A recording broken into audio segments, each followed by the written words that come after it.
Okay, this is going to be a short video due to camera issues, but I got a really good piece of mail in today. Actually, several good pieces of mail. I'll see if I can find it all to begin with here.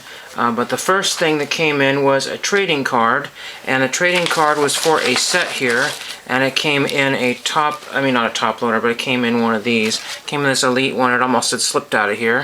And this is, I did not know this existed until recently. This is a checklist card for the greatest Olympians. And an interesting thing is card number 69, what I have, is actually a player.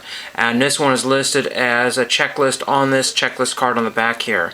So very unusual. That's not a pen mark there, that's just a shadow line there from it. Looks like a rip there. I mean, it's a fake rip, but that's the card there. I think this was about $2.50 total. So I think $1.50 for the card, $1 for shipping. I had to take that. I think this was the last one the seller had, maybe the second to last one. But it's a card you don't see very often. When you're buying the whole set of these, you may be getting different cards here. There's another card here that's a variant which I don't have yet. The next thing that came in was actual TTM success. It came wrapped up in my old letter, and this old letter was just a sheet of paper that I had just reutilized there, so I don't need to keep that. Looks like he did not sign my note. But he sent me a bonus item, which is really cool if I can find that at the moment here. These were my famous Christmas stamps here, the old 1975 10-cent Christmas self-adhesive stamps. So the very first ones, and they didn't use those until, use self-adhesive stamps until like something like the early 90s or the late 1980s. So like a 10 or a 15-year difference between the next self-adhesive stamps, and then they didn't become popular until the Forever stamps with the Liberty Bell. And I sent 2 cards. I wished I had the 3rd or 4th card here. I already have him on an M&M's card, and this is John Neighbor. John Neighbor, Won't You Be My Neighbor? And I think was born in '56 or something like that. He was on the Rose Bowl parade crew for announcing or something like that. Well, anyway, he was being interviewed or something like that. He's kind of a big wig down there in Pasadena. So that's very cool. 1976 Montreal Olympic card, and this is the 1983 set, the easier to find set. And an M&M being the second hardest, and then the other one, which is the Olympic ring set, is even harder than that. And then I just happen to have this card here. I don't know if it was a Goodwill purchase or somebody gave it to me.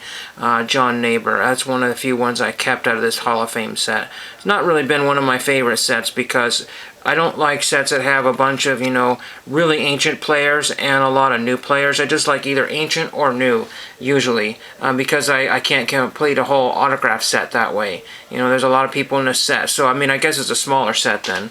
But he sent this really cool bonus item, and I sent it in one of those old greeting card type envelopes, like this.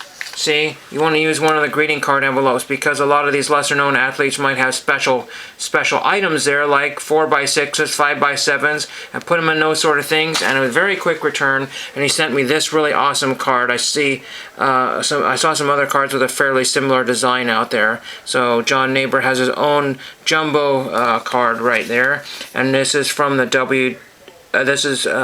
courtesy of www.readysetgold.net. I looked at the website, but I couldn't find anything about the cards or if anybody else on the website has any cards. But check the www.readysetgold.net. It's some sort of charity for some sort of educational type thing. I'm not exactly sure. I haven't read the whole thing there, but really cool. And it's not a preprint. It looks like it's actually physically signed on there, so that's really neat to have that one. I might send him a postcard thanking him, but that's getting expensive to do, almost 50 cents to do that. 2 cents shy of 50 cents, but anyway, I'll just use some sort of random California postcard or something I have laying around, probably, if I do that. That is what I have today. Not much else going on. There's going to be football tomorrow, and I will get that one card. I'll get those cards put in my binder. That's 2 cards that I could cross off my list practically. Really cool, really neat. So the stuff will be trickling in all next week, I sure hope, and thank you for watching.